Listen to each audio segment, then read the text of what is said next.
Hi there, welcome back to Nelson Sim Racing. In today's video we're going to be taking a look at the new Grid by SimLab Porsche RSR steering wheel version 2. I don't think I'm going to call this a review. Basically I'm going to whip it out of the box, plug it in, give you an idea what I think about it. I'm not a reviewer, right? I paid for it with my own money. This is about me telling you what I think of it. A review would be a lot better than what I'm going to provide. Yeah, but hopefully you'll find it interesting and it will spark some conversation. So stick around and we'll run through it. Thanks.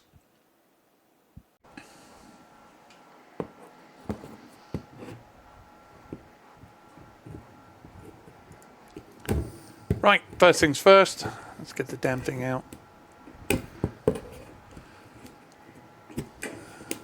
Oh, if only I had a spare hand. We'll speed up through this. You don't need to worry too much about this.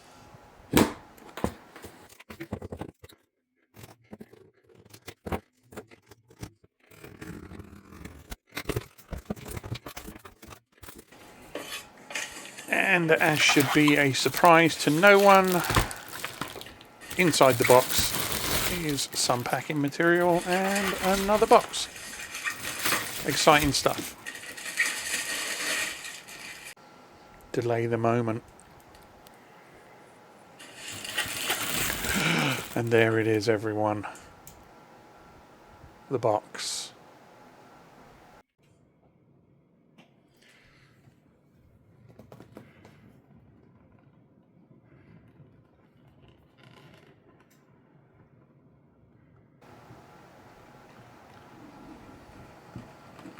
Decent look at the front there as I very slowly lift it up.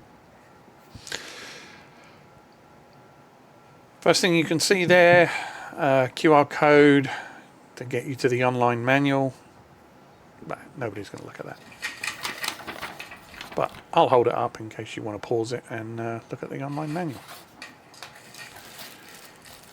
Stickers, some functional, some just for sticking on your backpack or whatever. Mounting hardware and obviously even more Allen keys, tweezers for the stickers, and a little scraper in case you need to get the stickers off.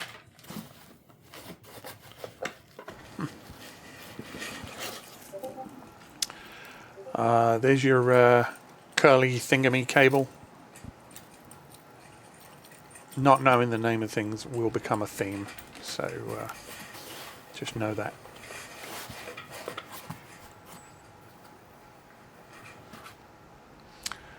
There's your thingamy what's his name, doodad box that joins power and USB and takes it to the curly thingamy cable. There it is, in all its glory. Magnificent. I'd love to say it was an anticlimax, but it absolutely wasn't. It was just fantastic to get it out of the box. That logo, the embossed logo, you can see it there. Just incredible. Yeah. Quick look at the back. You can see there's already a 50mm spacer on there. Gears, clutch, and a rocker doodad.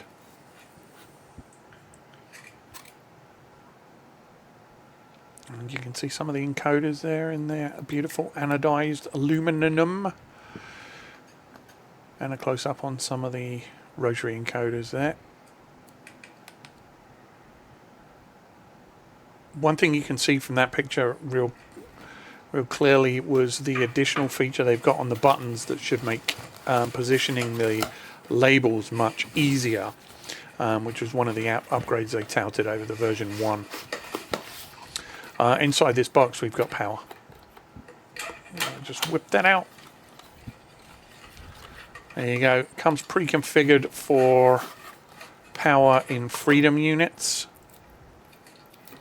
but inside you will feel additional connections for European, British, and something else.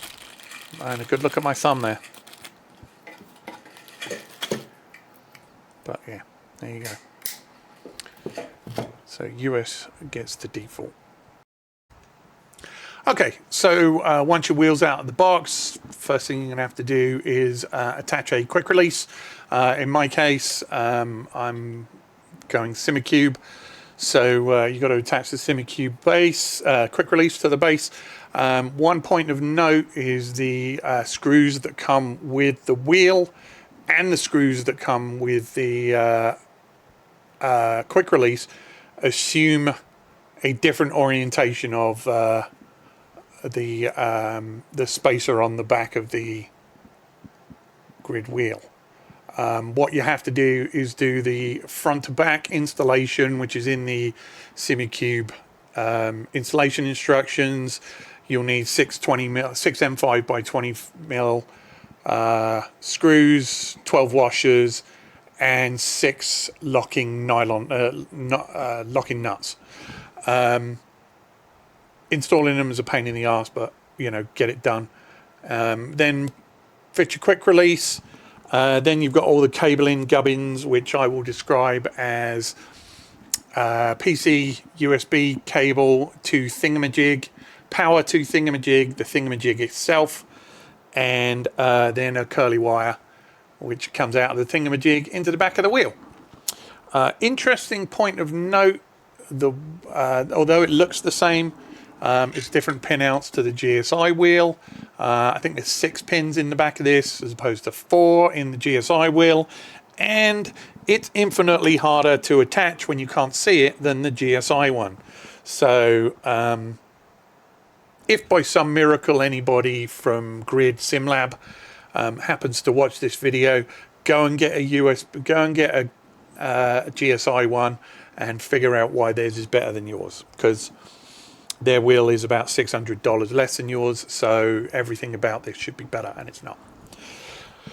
That little rant aside, next thing you want to do is just drop it into your quick release, and ideally this is the point where you would attach it, not before you put it into the quick release. But again, with this wheel, it's kind of easier to do it when you can see it. So your mileage may vary. I may be an idiot. Entirely possible. All right. Okay. So once you've got all your cabling connected, it's basically going to look like that. Your next options are going to be whether or not you go with the Race Director software. You get a link to how to download it in the packet, quick QR code. Once you download it, you can just quickly run it, and it will come up like that, and you will have the option. Obviously, it's found it, but you will need to manually add the device by going into Configure and clicking next to Porsche 911 RSR steering wheel. Woohoo! Once you do that, then all the lights will flick on, and you'll see something like this. You'll have some basic configuration options. Let me see, can I make this any bigger? No. Okay. Well, you can still see it pretty good. You'll have some basic configuration options here, how to set your display, change your dash preferences here for low fuel warning, average fuel, and your speed units. And then if you have more than one display, you may need to choose the correct one.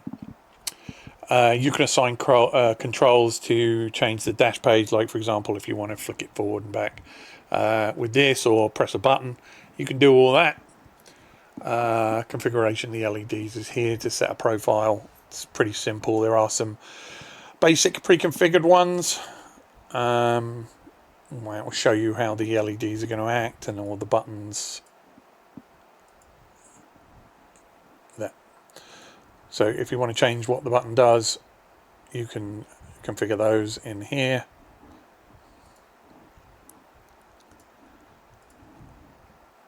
And again, adding configuration changes, you can copy and paste them And I think you can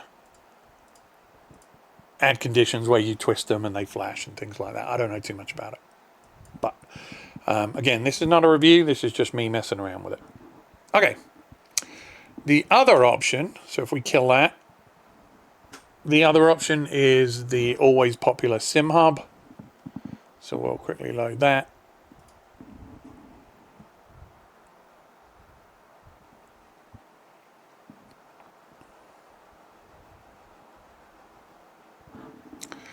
And in SimHub, if you don't know how to add devices, I've already got it in here, but you basically add new device,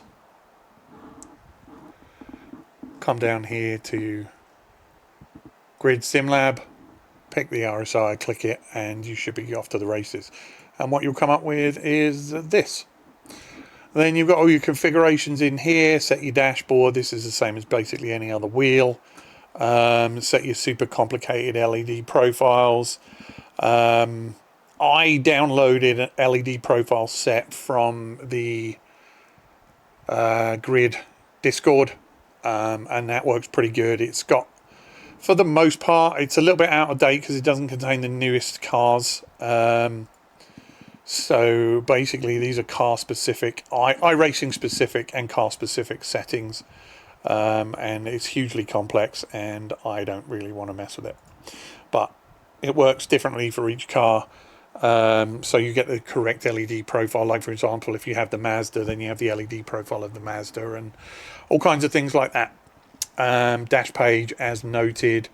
I found dash pages specific to the Porsche set, again on the Grid Discord, and then there's obviously lots of other options. Lovely dashboard, you can just set that. I don't know why that's not over. We have idle behavior on there. Okay, so there's a lovely dashboard, or you can have different thing for when it's idle, from when it's racing, and so on and so forth. You can also configure those by car. I'm not going to get into that. This is not a tutorial on SimLab. Okay, so real quick, I'm going to just show you some of the different dashboards I've downloaded for it. This is the 992 GT3R dashboard. This is the 2019 RSR dashboard.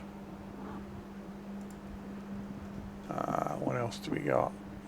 The alternate dashboard for the 2019, so you can flip between, you can set it up to flip between those two dashboards. We've got the 963 LMDH dashboard there. What else we got? Porsche Cup is in here somewhere. Oh, there's a combination RSR LMDH tribute dashboard there, and where's the Porsche Cup? There's a Porsche Cup dashboard, but that's kind of a I think that's meant for a wider screen. So I think we're going to just pick RSR-1. And we're just going to go out for a quick run. I'm not going to tell you which track it is, but I will give you a prize if you can guess it.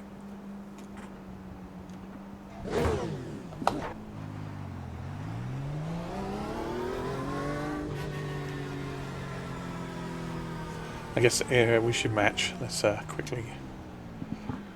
So you can't see it, but I want to match the. So it's on -2.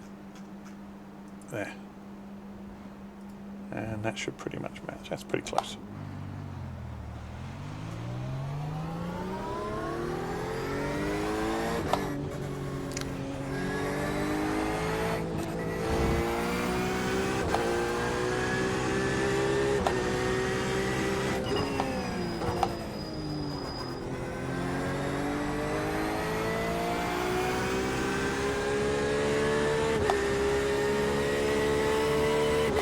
Let me tilt the camera up a little bit, and you can see the there. You can see the on-screen camera as well.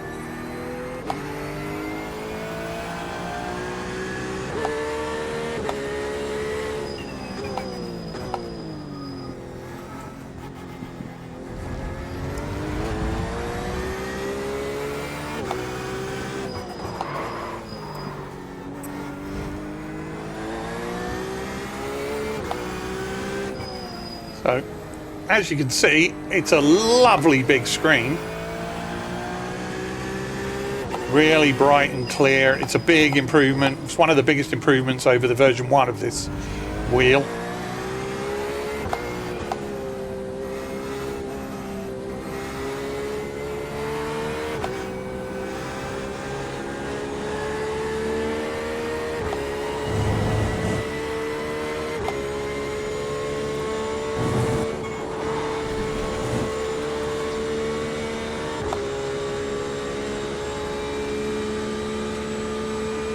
Alright, I think that's plenty.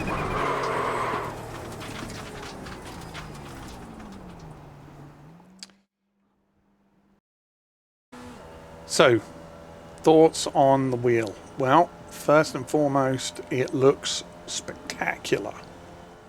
Look at it. Amazing.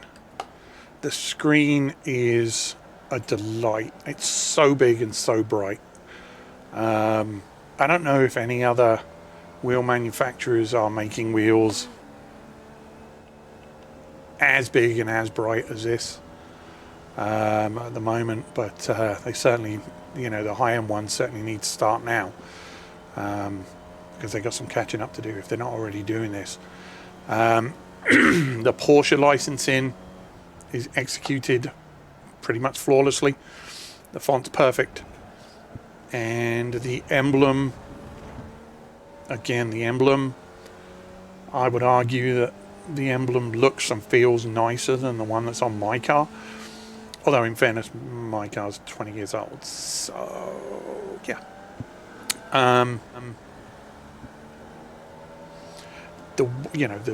Obviously, Porsche's not going to let anything be licensed and come out looking crap, so that's not a big surprise. But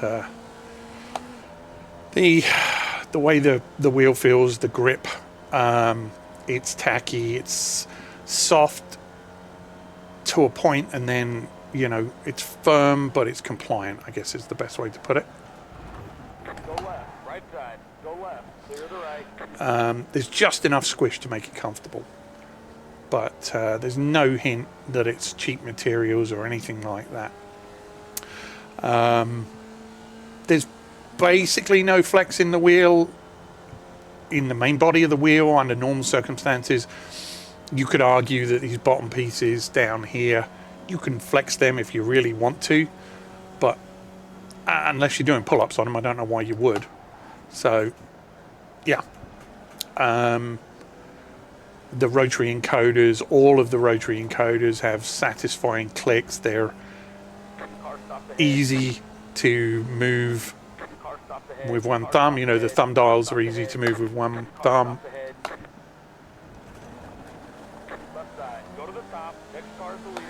And then these dials have a satisfying click, so you know where you're at. Some people would probably say, you know, there's no funkies and stuff like that, but the RSR doesn't have funkies, so you can't have stuff on here that isn't on the car and call it authentic. So that's fine. All the clicks, every single possible click is a delight. The buttons are soft and tacky and compliant, and yet still have a sensible click to them. Stay on the left. Clear the right. What else do I like? All the paddles feel great. Go to the top. The magnets are strong, and the gear shifters, you get good click, but it's not loud.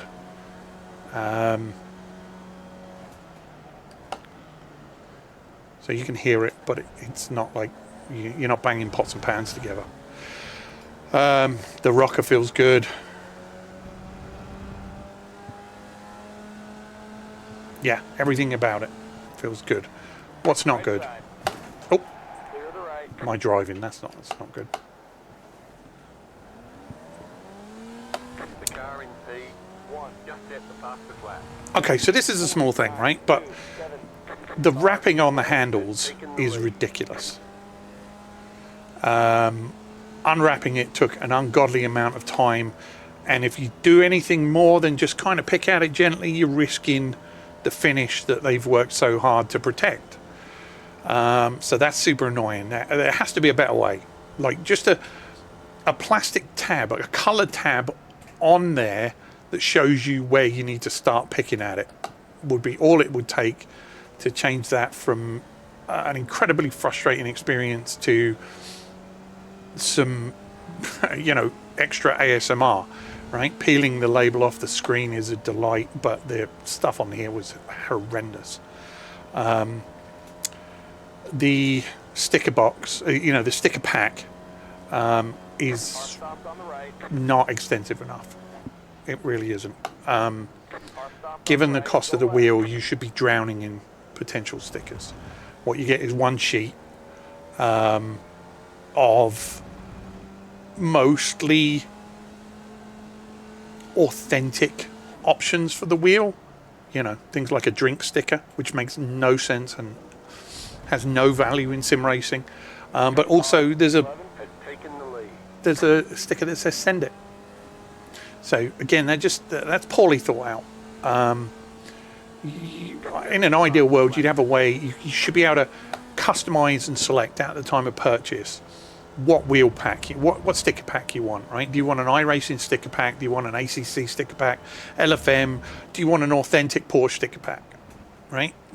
They should make that, or, given the cost of the wheel, they should just throw in, 30 sticker packs. So you've always got options. You should never be hunting for a sticker, right? At the moment, my weather report is an alarm button. My mute button is a microphone button, not a mute button. I've done it, I'll remember it, but it's stupid. I shouldn't have to do it. But these are such small things. But again, when you're spending this amount of money on a wheel, it should be perfect. So, final thoughts on the wheel. The key question is it value for money?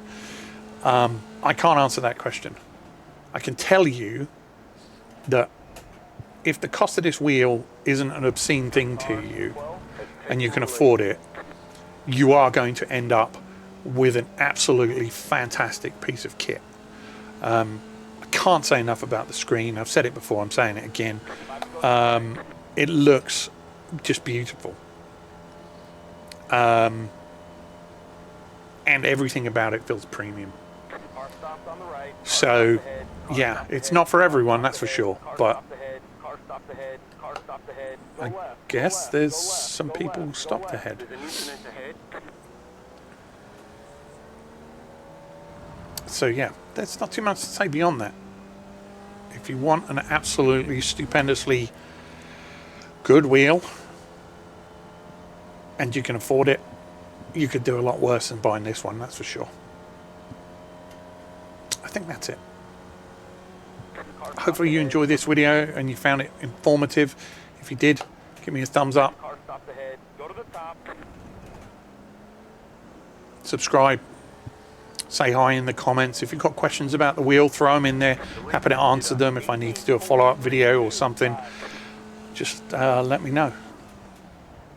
Here to help. In the meantime, thanks very much for watching, and I'll see you again.